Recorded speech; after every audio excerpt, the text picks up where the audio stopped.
Welcome everybody to Abundant Life Chapel online. We're so glad that you could join us today.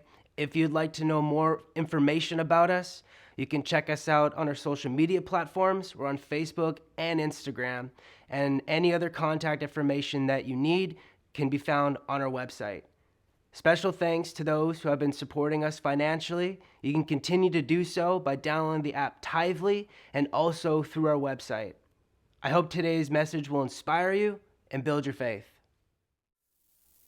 Hello, Abundant Life Church family.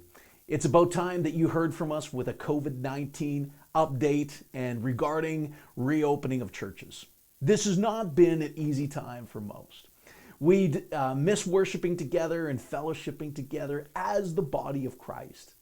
We have all had struggles to maintain some sense of normalcy at home, at work, and socially.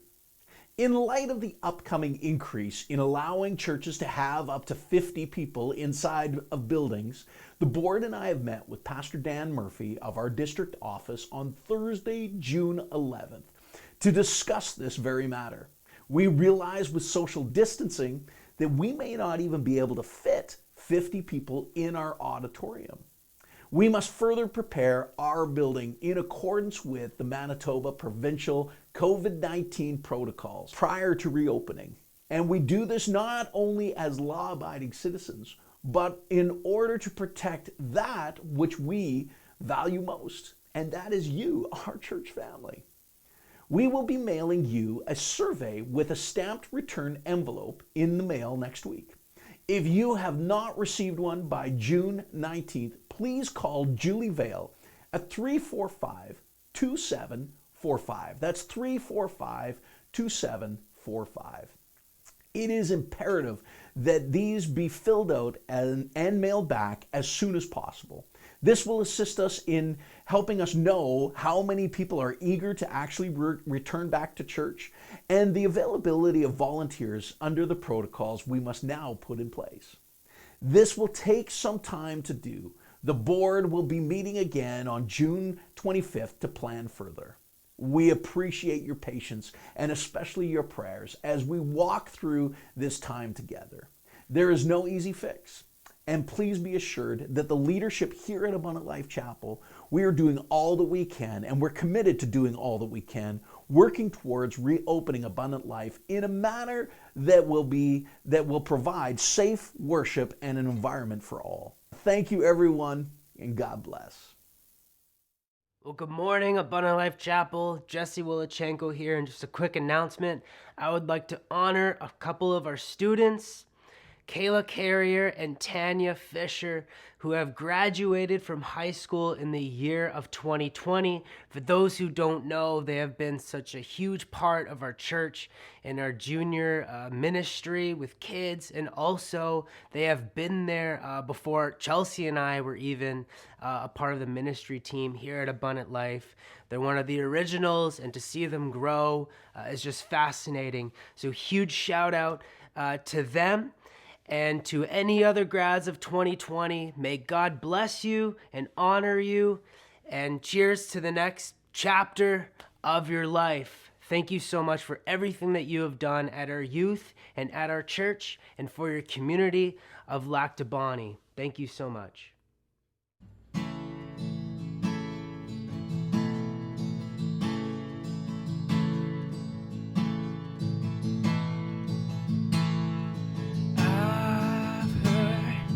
Thousand stories of what they think you're like, but I've heard a tender whisper of life in the dead of night, and you tell me that you're pleased and that I'm never alone. You're a good Father.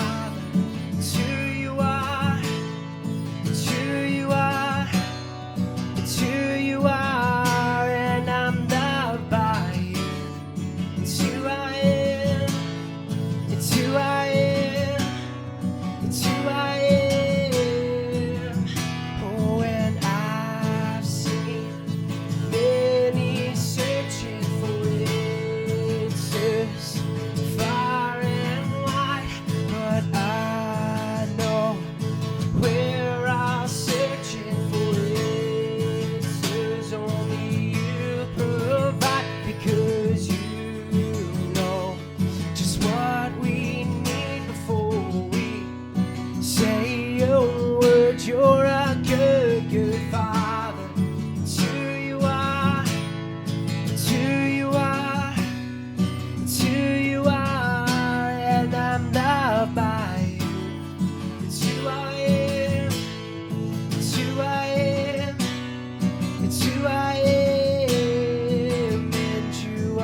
hardly think as you call me. Deeper still as you call me. Deeper still as you call me. Deeper still into life. Love, love, love, you're a good, good Father. It's who you are. It's who you are. It's who you are. And I'm loved by you. It's who I am. It's who I am. It's who I am. You're a good, good Father. It's who you are. It's who you are. It's who you are. And I'm loved by you. It's who I am. It's who I am. It's who I am. And you are perfect in all of your ways.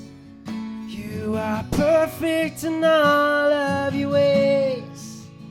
You are perfect in all of your ways. To us, and you're perfect. You are perfect in all of your ways. You are perfect in all of your ways. You are perfect in all of your ways. To us.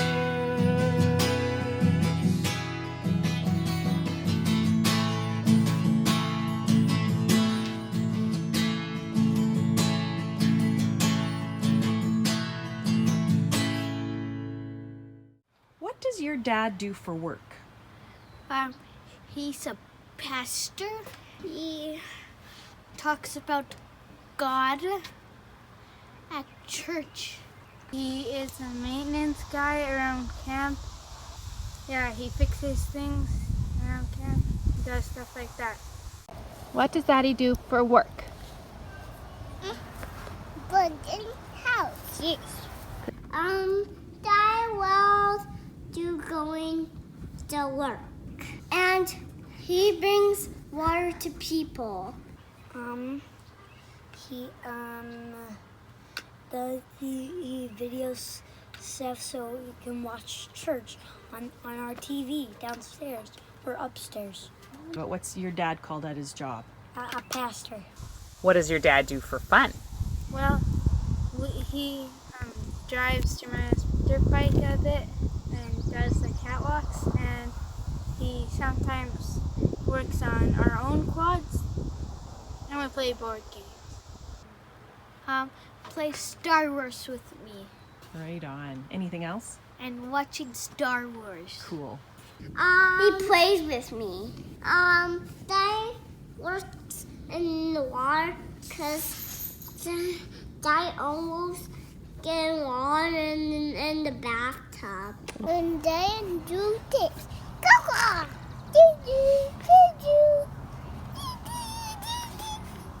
Play Star Wars with us. What's your favorite thing about your dad? That's hard. Him, his character. Adina, what's your favorite thing about Daddy? It's impossible. We like to see the thunder with my dad. That he plays with me. What is your favorite thing about your dad? He plays Star Wars with us.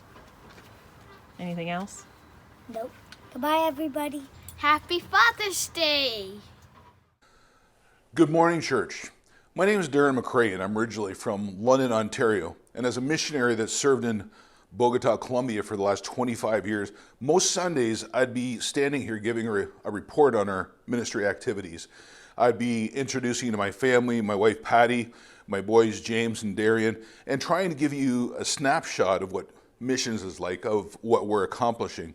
And we have a lot of exciting stories, and those stories you could even find on our website at ourlovingfather.com. But today is Father's Day, and I have something much different that I want to share with you and that I hope will be an inspiration. You see, there was a time when Father's Day wasn't a good day for me. And really, Mother's Day wasn't any better.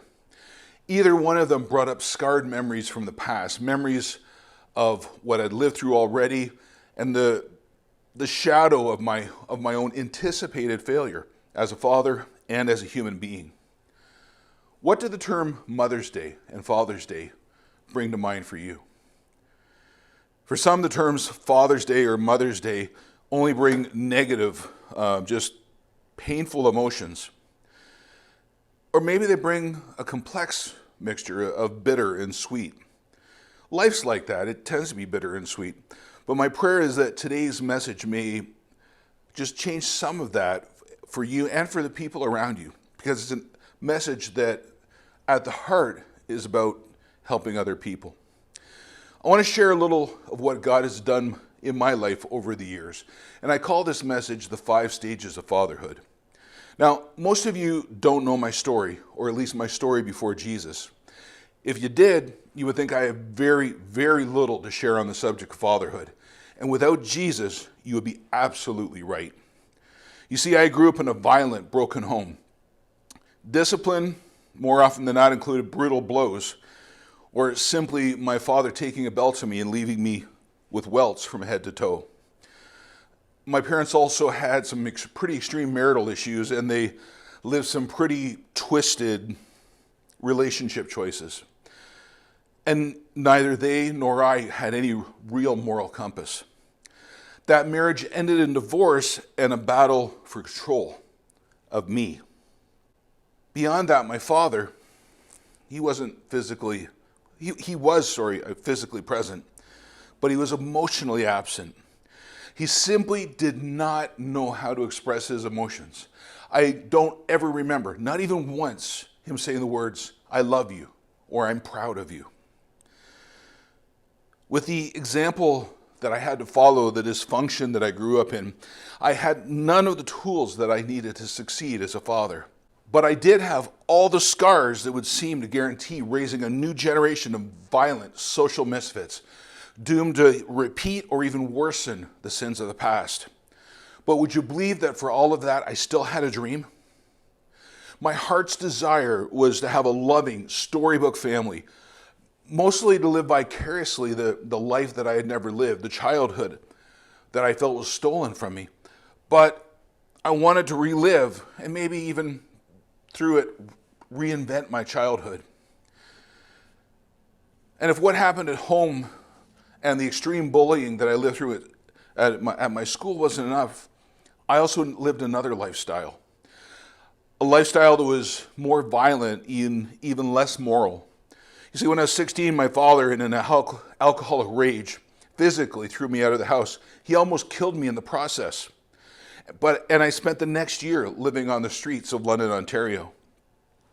Now, a year might not sound like a lot of time, but a year in street life is like 10 years of normal living. And I lived all that I could without parental guidance. Sex, drugs, orgies, fighting, gang activity, thievery were all part of that experience. And that lifestyle would have surely ended up with me dead or in jail.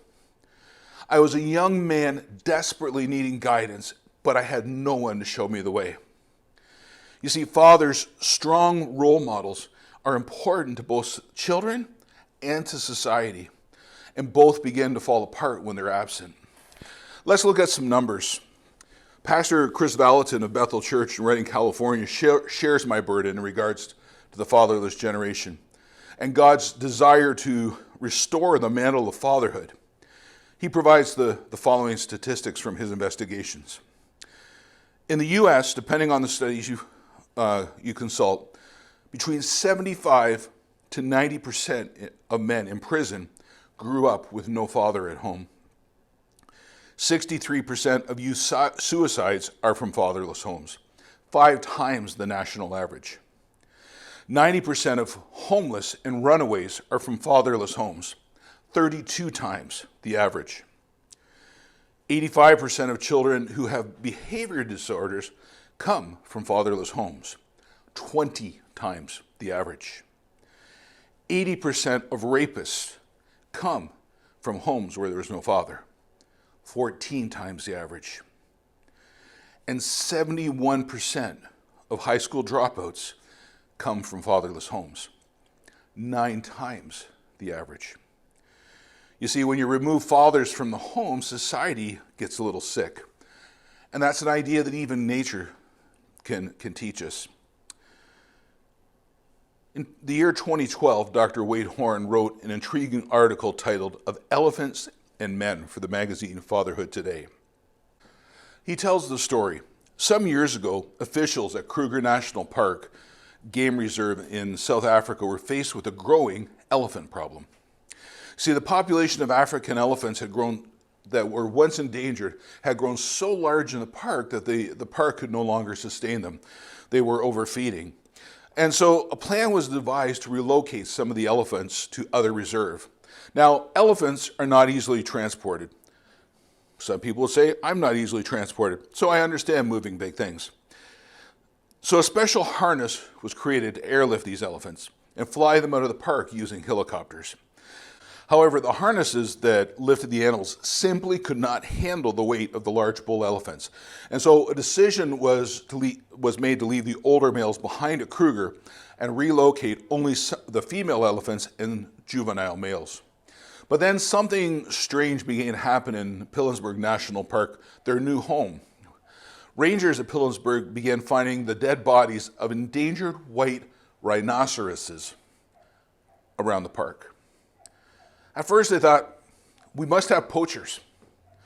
But then they realized that the rhinoceroses had not died from gunshot wounds. Their horns, which were extremely valuable, were not taken. The rhinos appear to have been killed violently, and they had deep puncture wounds. Now, not much in the wild can kill a rhino, so rangers set up hidden cameras throughout the park. The results were shocking. The culprits turned out to be marauding bands of aggressive juvenile male elephants, the very elephants relocated from Kruger National Park a few years earlier. The young males were caught on camera chasing down the rhinos, knocking them over, stomping and goring them to death with their tusks. The juvenile elephants were terrorizing other animals in the park as well. Such behavior does not normally exist in the elephant world. Something had gone terribly wrong. But then some of the park rangers settled on a theory. What had been missing from the relocated herd was the presence of these large dominant bulls that had remained at their previous home. And in natural circumstances, adult bulls provide modeling behavior for younger elephants, keeping them in line. Juvenile male elephants, Dr. Horn pointed out, experience must, a state of frenzy, and is triggered by mating season and increases in testosterone. In a lot of ways, it resembles puberty in young men. Normally, dominant bulls manage and contain the testosterone-induced frenzy in the younger males. Left without elephant modeling, the rangers theorized the younger elephants were missing the civilizing influence of their elders, as nature and pachyderm protocol intended. To test the theories, the rangers constructed a bigger and stronger harness, then flew some of the older bulls left behind at Kruger. Within weeks, the bizarre and violent behavior of juvenile elephants stopped completely. The older bulls let them know that their behavior was not acceptable. In a short time, the elephants were following the older and more dominant bulls around while learning how to be elephants.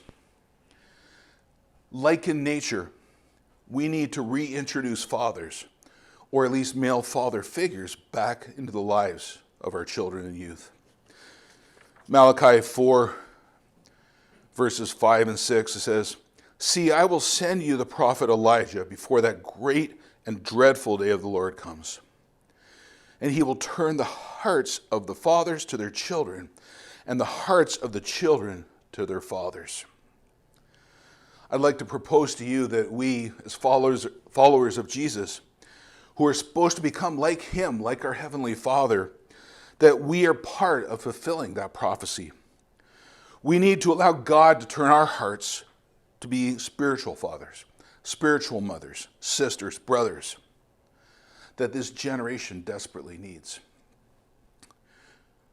A lot of things changed when I became a Christian. One of God's first gifts to me was to speak to my heart about becoming a father. When I was just 17 years old, he started to prepare me for what was to be a lifetime of lessons. He spoke to me about the need to reparent myself, to heal the scars from my past, and prepare for my future. He made me aware that in many ways, I had never had a father, and I had a lot in common with the more than 40% of our population where they have no father active in their lives. I was part of the fatherless generation, and I needed to seek out surrogate parents. So what happened? Did I really change? Did I break the curse? Well, I'm 53 years old, and I have an 18-year-old son, James, who is launching out into the world. He's just now leaving home and heading off on his first summer job in Canada. Come September, he'll be studying geography and aviation at the University of Waterloo. He wants to be a commercial pilot. And God is opening up the doors for a missionary kid to fulfill an impossible dream. James and his brother Darian are my dream fulfilled. Speaking of James, no, he's not a perfect kid. But he is the fulfillment of a father's dream to be able to raise up a fine young man, I should say, in spite of the frailties of a far too human father with a wicked past. James is tenderhearted. He delights in children. He loves babies. He's creative in ways that his parents never were. He is dedicated to his family. He loves his mother. He even adores his brother, at least most days. And above all, he loves Jesus. In a society of easy sex and substance abuse, he's a virgin and he has no bad habits other than a mild sci-fi addiction. He is everything a parent would want from his child. He bears the mark of both of us, but he is his own man with his own vision and hopes for the future. He carries few physical scars and very few emotional ones, yet he comes from two very imperfect parents. And while he may sometimes disagree with our methods, he has never doubted that he is truly and deeply loved by us and by his heavenly Father. Because of the young man that James is, I think we can say that God has given myself and Patty insights into fatherhood, into being godly parents. We have the benefit of hindsight. What I want to share with you today are some random thoughts. This is not a complete list. And any one of these 5 stages of parenthood could be a full sermon series. But I just want to hit some of the high points, some of the most vital things that I've learned over the years of being a father. Stage 1 of fatherhood is preparation. Do it early. You need to do it now. See, it doesn't matter what stage of life you're at. You can be a teenager planning your life, a parent with children already, or even someone who's a pensioner. Plan to be a godly parent now. Study, observe, and be ready to make changes. Prepare. Now, did you just say that a pensioner should plan to be a godly parent? Yeah, I said that. And you'll understand why soon. Think about what kind of parent you want to be now. I was 17 when God spoke to me about being a godly father, about becoming a worthy husband. Yet, I didn't get married until I was 33, and I was 35 when James was born. God used all of those years for me to observe godly families as they raised their children, to receive inner healing and counseling for the scars of the abuse from my parents and the obscene bullying from my classmates. He used that time to teach me about women, about being a friend, and he taught me about really living biblical principles. He taught me that great physical strength is only used to protect and to provide for others. He also taught me not to overcompensate for the errors of my parents. He taught me not to eliminate biblical principles because of social expectations. That God as my Father is my first and ultimate example, regardless of any woke thinking that says otherwise. I did a lot of prep for years, and I thought that I might just be ready. Then came stage 2. I learned that the second stage of parenting and of being father was trial and error. And it starts out from the day that you find out that you are pregnant.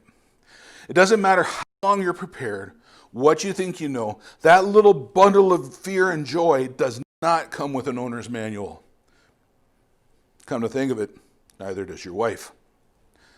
So what do? You love them. You love your children. You change diapers. You give baths. You be slobbered on. You're uncomfortable, but you need to be there. You need to be with them. You need to be present. Not perfect, present. You need to delight in every step and accomplishment, no matter how small. Sometimes we need to treat adults like that, and for the same reason, because they've never been parented. You need to discipline. You need to teach your children now what you want them to know in the future. If you envision that day that your child is going to hit puberty, be they male or female, and you understand that they're going to face waves of pressure for sex, for drugs, for partying, for doing all kinds of things that bring you nightmares, the time to start to prepare them for that is at the checkout when they're 3. You see, if you don't teach your child delayed satisfaction, that in that moment when they're in the supermarket screaming for the chocolate bar they're seeing at the checkout, or when they want their favorite cookie, if you don't teach them about delayed satisfaction at that point, they will never be able to live delayed satisfaction when they're a teenager. One of the greatest weapons that I've had for my boys specifically has been from a very young age, teaching them about self-control. And discipline can be hard and painful, not for the children, but for you. I'm 6'4", over 300 pounds. I'm a big guy. I come from the streets. I look like I'm sucking on lemons when I'm in a good mood.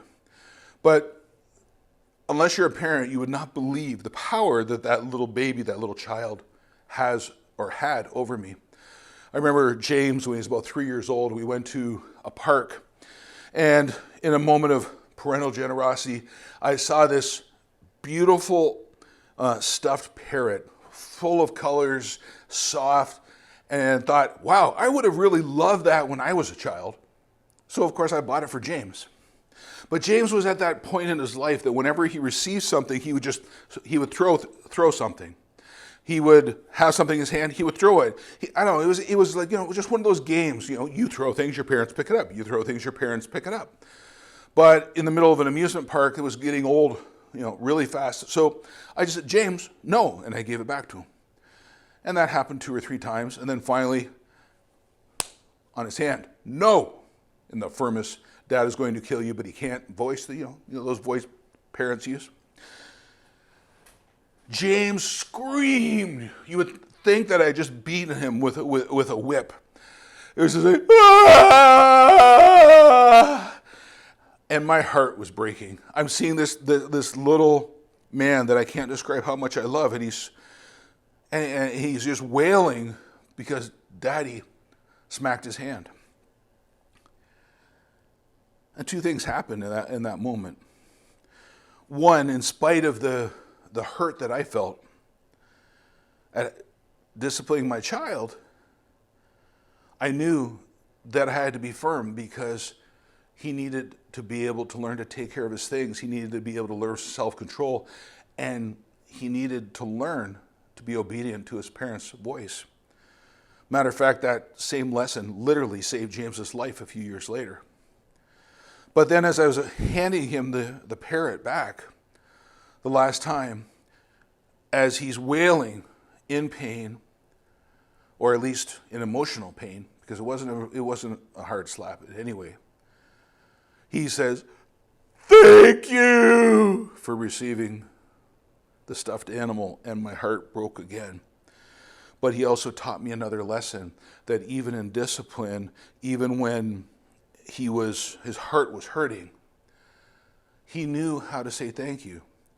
Not because it was something we had taught him when he was that young, but because he had always watched his mother and dad say thank you and you're welcome for everything they'd received. Another thing I learned was that when you make mistakes as a parent, you need to own them. You need to forgive and be forgiven. You cannot be historical with your children. Not hysterical, historical. You cannot bring up what they've been forgiven for in the past and throw it in their face. You need to forgive them, and when you make a mistake, you need to be forgiven by them. Stage 3, there comes a time when you need to shift from being just a parent and also become a coach. Intentional parenting. You need to influence their choices, but not dictate to them. You also need to not pretend that you don't have a past. You don't need to pretend that you were perfect or that you never suffered through anything that you suffer through. Share with your children what you've lived through and let them learn from your past mistakes. Over the years, my children have come to know all the things that I went through the violence, through the thieving, through the easy sex. Why? Because then they've never had to ask those questions themselves. They've been able to see the pain and the hurt that it cost me. And as you're being a coach to your children, bring someone along. Your children's friends that are accompanying them, yeah, you want to be careful maybe with some of the subject matter, but as you're doing life, do life with them. And you maybe have things to teach to more than one man, one young man, or one young woman at a time. And what is it the fathers teach men? There's a long list, but 4 of them I'd like to share. Is that fathers teach men to conquer their fears and not negotiate with their enemies. The Apostle Paul spoke a lot about this. He talked about being a soldier, conquering, taking thoughts captive, because he understood the warrior mentality of men. Men are designed to conquer, to set the captives free. And you need to teach your children to conquer their fears and defend others. Fathers teach men to provide for their families. They teach them how to treat women and how to build for the future. Fathers teach their children, especially their boys, self-control and their place in society. They teach them about honor. Fathers help others discover their identity and vision and explore the options for future careers. How do you do that? How do you help your children explore the future? Have you ever noticed that children ask questions? When kids are little, they ask, what? Daddy, what's that? Mommy, what's that? What's that? What's that? What's that? And after a little while, daddies go, why don't you just go ask your mother? And then they get past that stage, and all of a sudden the question is, why? Well, why is that? Why is that color? Why does it smell like that? Why did they just go to the bathroom? Why does her hair look like that? And all sticking up. But teenagers, they ask a different question. They ask the question, who? They ask the question, who am I? Fathers guide them in that question. They look at the characteristics of their children and they say, well, hey, James, why don't you look at this? Why don't you look at that? Why don't you? They help them answer the question, who they are. Stage 4. And I think this is the hardest stage that I ever had to deal with as a parent, as a father, is preparing for their ultimate departure. My wife would be very happy especially considering she's Latino, would be very happy keeping my sons home until they're 35 and ready to get married. But you can't be a responsible parent and not prepare them for the day when they need to strike out on their own, whether that's to school or to work or just moving out on their own. And you don't start with those preparations when they're 6 months before they're going to leave. You need to start thinking about them when they hit puberty. In much the way as you guide them in the question about who they are, you also need to be consciously thinking about who they will become, of teaching them how to cook, of teaching them when they leave their things laying around the house, instead of just letting them lay there, making them go back and pick them up. Why? Because once they've had to do the same thing 2 and 3 and 4 times, because they haven't done it right, they'll develop a life skill, and they'll understand that they need to do it right the first time. You need to teach them about being on time, fulfilling their word, skills that will be fundamental for them as they reach out and work in their first jobs. You need to help them understand the possibilities for their future. Don't ever make the mistake of saying from the time they're 3 years old, "Oh, Steve, you're going to be a doctor. Oh, Janie, you're going to be a nurse." You don't dictate what they're going to do, but you encourage them in their interests. James has gone through so many phases. He started off when he was 3 years old with a lifelong fascination in airplanes. When he was very young, we knew that he had good vision before he could ever go to an optometrist, because he could spot an airplane 5 miles off. And then he got into things like costume building and origami. And they were things that he developed his own interests in. We saw his creativity. So we encouraged him in those things. And we never said, this is something you have to be. But we always said, well, do you ever think about this? Could you be that? And that lifelong fascination with airplanes is he's now leading off and getting ready to study as a pilot. And as I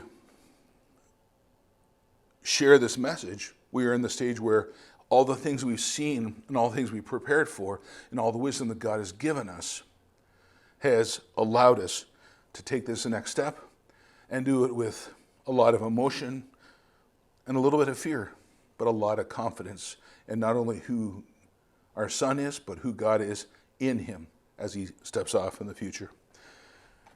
Stage 5 is preparing for others. You see, you'll never not be a parent to your children, but you need to be family to so many more that don't have one. And you don't even need to wait to be a biological parent to become part of somebody else's family. Psalm 68 verses 5 and 6 says that God is a father to the fatherless. A defender of widows is God in his holy dwelling. God sets the lonely in families, and he leads forth the prisoners with singing. There was a time in my life where I had no family, and I was really a prisoner to so much that had happened in my life. And God placed people around me to be my family, to be my surrogate fathers and mothers, brothers, sisters. And as someone who God has poured into, reached out to, who has restored, has taken me from a street kid to being a successful parent. And I never thought I would see the day when I would be able to say those words. I am a successful parent. Not a perfect one, just a successful one. I also need to pour that same thing into other people. God has brought me from being that street kid to being someone not just with 2 grown sons at 53 years of age, they're reaching out, but he has also had me be the surrogate father or brother or champion for dozens and hundreds of people over the years. Now, you might think that you need to be fathered or mothered. Well, there's nothing in life that says you can't do both. Because to the degree that you've learned, you can also share with others. To the degree where you've received love, hope, joy, and a future, you can share that same with everybody else. But you might be asking the question, how do I find a father? Don't wait for them to find you. If you want to have a father, be a son. If you want to have a father, be a daughter. Be a mother. Be what you want to receive in your life. If you want to be a son, find somebody in your community, in your church, and do things for them that a son would do for them. Reach out to them, cut their lawn, invite them to the store, serve them. You want a mother? Be a daughter. Or be a mother's son. Reach out. Because as you reach out, as you are able to put yourself in the place of sonship, put yourself in the place of daughtership, that is when you will start to develop those relationships that become family. Like I said, I'm 53 years old. I have 2 almost grown-up sons, but I have dozens of children around the world, grandchildren around the world. And I hate saying that because I don't have real grandchildren yet, and I don't feel like I'm that old.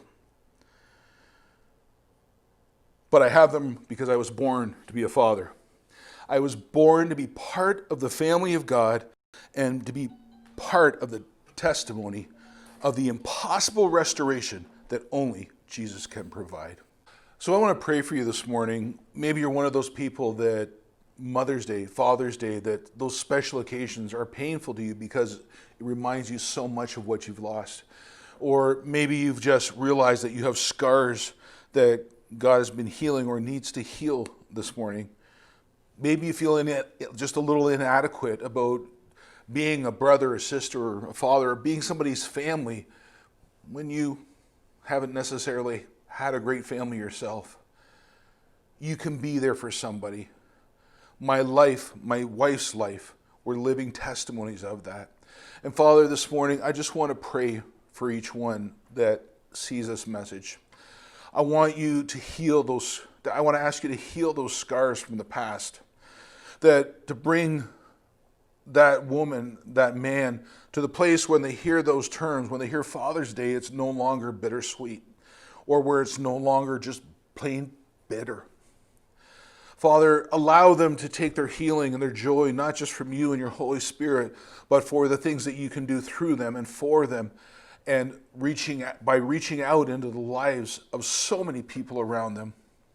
And Father, let them have the blessing of being able to see the results of what they're sowing into other people's lives.